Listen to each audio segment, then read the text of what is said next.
প্রেক্ষিতে 96 নির্বাচনে শেখ হাসিনাকে ক্ষমতা বসালাম, ভেবেছিলাম মানুষ এবার শান্তি পাবে, কিন্তু 5 বছর যেতে না যেতে আন্দোলন সংগ্রামের প্রেক্ষিতে তিনি আর ক্ষমতা আসতে পারলেন না। 2001-এ আবারও বেগম খালেদা ক্ষমতা বসালাম, কিন্তু আমরা কি দেখলাম? 5 বছর যেতে না যেতে আবার আন্দোলন, আবারও সংগ্রাম। মাঝখান থেকে মঈনুদ্দিন ফখরুদ্দিন সাহেব 2.5 বছর ক্ষমতায় ছিলেন। এরপরে 2 - হলো 2008-এ 55 নির্বাচন, 2014 নির্বাচন সম্পর্কে সবাই জানেন। নির্বাচন হয়েছে 2018, নির্বাচন হয়েছে 2024, কিন্তু সাম্য মানবিক মর্যাদা আজও বাস্তবায়ন হয় নাই। এর জন্য মানুষ 2024 জুলাই এবং আগস্টে আন্দোলনের প্রেক্ষিতে বৈষম্য দূর করার জন্য মানুষ, ছাত্ররা, এদেশের কৃষক, শ্রমিক, সাধারণ মানুষরা ঝাঁপিয়ে পড়েছে। বৈষম্য দূর করতে হবে। সেই বৈষম্য দূর করার আন্দোলনে আমি একজন সামান্য সৈনিক হিসাবে ছিলাম।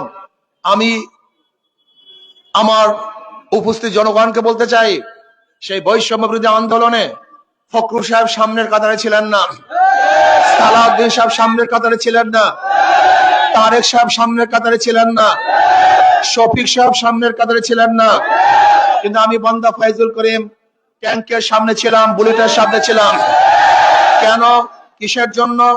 বৈষম্য দূর করতে চাই, চাঁদাবাজি বন্ধ করতে চাই, দুর্নীতি মুক্ত দেশ গড়তে চাই, যেখানে সমস্ত মানুষের অধিকার থাকবে। থাকবে মুসলমানদের অধিকার, থাকবে হিন্দুদের অধিকার, থাকবে খ্রিস্টানদের অধিকার।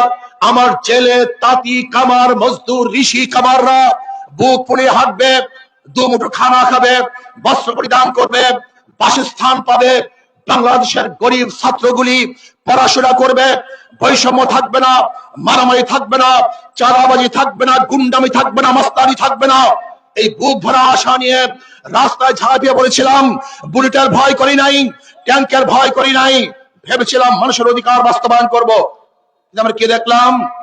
5ই আগস্টের পরে আবারও চাঁদাবাজি, আবারও গুন্ডামি, আবারও মাস্তানি। আমরা কি দেখেছি? ভোলা কজিমুদ্দিনে এক ব্যক্তির কাছে চাঁদা চাওয়া হয়েছে। চাঁদা না দেওয়ার কারণে স্বামীকে বেঁধে রেখে স্বামীর সামনে তার স্ত্রীকে ধর্ষণ করা হয়েছে। আমরা কি দেখেছি? অফিস ভাড়া দেওয়া হয়েছে, মালিক ভাড়া আনার কারণে, ভাড়া চাওয়ার কারণে নির্মম ভাবে তাকে হত্যা করা হয়েছে। আমরা কি দেখেছি? বগুড়ায় এক মেয়ের প্রস্তাব দিয়েছে আমি বিবাহ করব, বাবা রাজি না হওয়ার কারণে সবার সামনে সেই বাবাকে হত্যা করা হয়েছে। আমরা কি দেখেছি? এক যুবককে চাঁদা চাওয়ার কারণে মায়ের সামনে যুবককে হত্যা করা হয়েছে। আমরা কি দেখেছি? চাঁদা না দেওয়ার কারণে পাথর দিয়ে মানুষকে থেতলিয়ে দেওয়া হয়েছে। এর জন্য আন্দোলন সংগ্রাম আমরা করি নাই, এই চাঁদাবাজের জন্য আন্দোলন করি নাই, গুন্ডামের জন্য আন্দোলন করি নাই। আমরা কি দেখেছি? 5ই আগস্টের পরে একটা দল হাজার হাজার মানুষের বিরুদ্ধে মিথ্যা মামলা ঠুকে দিয়েছে, এবং মিথ্যা মামলা ঠুকে দিয়ে লক্ষ লক্ষ কোটি কোটি টাকা অবৈধভাবে বাণিজ্য করেছে। এর জন্য আমরা আন্দোলন করি নাই, সংগ্রাম করি নাই। আমার প্রিয় বরিশালবাসী, আসুন, ওদেরকে বারবার দেখেছেন, নতুন ভাবে আর দেখার কিছু নেই। কিন্তু আমাকে, আপনার এই সন্তানকে একটাবার পরীক্ষা করেন নাই। ওদেরকে বারবার পরীক্ষা করেছেন, বারবার ফেল করেছে, এরপরে পরীক্ষার হলে ঢুকিয়েছেন, কিন্তু আপনার এই সন্তানকে একটাবার পরীক্ষা দেওয়ার সুযোগ দেন নাই। আমি বরিশালের মানুষকে অনুরোধ করব, করজোর অনুরোধ করব, একটাবারের জন্য আমাকে পরীক্ষা করুন। যদি ফেল করি, দ্বিতীয়বার আপনাদের কাছে আসবো না ভোট নেওয়ার জন্য। ইনশাআল্লাহ আমি আশা করি, যদি আল্লাহ পাক আমাকে কবুল করেন, যদি আল্লাহ পাক আমাকে কবুল করেন, তাহলে আমি এই আমার কনস্টিটিউশনের মধ্যে একটা মিথ্যা মামলা রাখবো না ইনশাআল্লাহ। জুলুম অত্যাচার বন্ধ করার জন্য হাত পাচার চেষ্টা করবে ইনশাআল্লাহ। আমার যুবক যারা আজকে কর্মহীন, বেকারত্বতার অভিশাপে ভুগতেছে, তাদেরকে ইনশাআল্লাহ কর্মের ব্যবস্থা করব। যেই সমস্ত মা বোনেরা না খেয়ে আছে, তাদেরকে কিভাবে কর্মসংস্থান করা যায় সেই ব্যবস্থায় আমি ইনশাআল্লাহ উদ্যোগ গ্রহণ করব ইনশাআল্লাহ। যারা শিক্ষিত সমাজ আজকে বেকারত্বের জীবন নিয়ে, গজব নিয়ে ঘুরতেছে, তাদেরকে কিভাবে কামাই এবং রোজগারের ব্যবস্থা করা যায় সের জন্য আমি পরিকল্পনা গ্রহণ করব। ইনশাআল্লাহ সবচেয়ে বড় কথা হলো বরিশালে বিগত দিনে যে কাজ হয় নাই সেই কাজগুলিকে আঞ্জাম দেওয়ার চেষ্টা করব। যদি আল্লাহ পাক আমাকে কবুল করেন, আমার প্রথম কাজ হবে দুর্নীতি মুক্ত একটা সমাজ গড়া। দুর্নীতি মুক্ত সমাজ গড়বে ইনশাআল্লাহ। আমি বিশ্বাস করি সমস্ত কিছুর মূল হলো দুর্নীতি। আজকে আপনি যাবেন কলোনিতে, আমার কেডিসির কলোনিতে যান, রসুলপুরের কেডিসির কলোনিতে যান, আপনি যান পলাশপুরের কলোনিতে। আজকে 20, 30, 40 বছর আগে তাদের যে অবস্থান ছিল, জীবন যাত্রার মান যা ছিল, আজও একই অবস্থা আছে। হাজারো হাজারো দায়িত্বশীল এবং ক্ষমতাশীলরা পরিবর্তন হয়েছে, কিন্তু আমার গরিবদের ভাগ্যের পরিবর্তন হয় নাই, ওদের জীবন যাত্রার উন্নয়ন হয় নাই।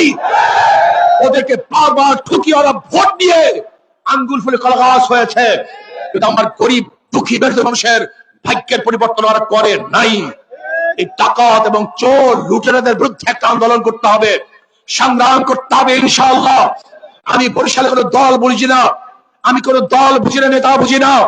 আমি শুধু একটা কথাই বুঝি, আপনি যে দল করেন না কেন, বরিশাল উন্নয়নের জন্য, এই জাতির মুক্তির জন্য, এই কেস মিথ্যা কেসের গজব থেকে মানুষকে বাঁচাবার জন্য, এই চাঁদাবাজির গজব থেকে মানুষকে বাঁচাবার জন্য একটাবারের জন্য হাত পাখাকে নির্বাচিত করুন, একটাবারের জন্য আমাকে নির্বাচিত করুন ইনশাআল্লাহ। আমি ওয়াদা দিতে পারি এই বরিশালের চাঁদাবাজদের কবর রচনা করবে ইনশাআল্লাহ। আমি বিশ্বাস করি, আমি কনফিডেন্স রাখি আমার উপরে ইনশাআল্লাহ। আমি প্রশাসনের সাথে বৈঠক করে আশা করি ইনশাআল্লাহ যদি আমাকে 12 তারিখ নির্বাচন করেন, আমি প্রশাসনের সাথে বৈঠক করে 13 তারিখের পরে যারা দুর্নীতিবাজ নয়, অন্যায় করে নাই, তারা ঘরে ঘুমাবেন, তাকে কোন প্রশাসন ডিস্টার্ব করতে পারবে না।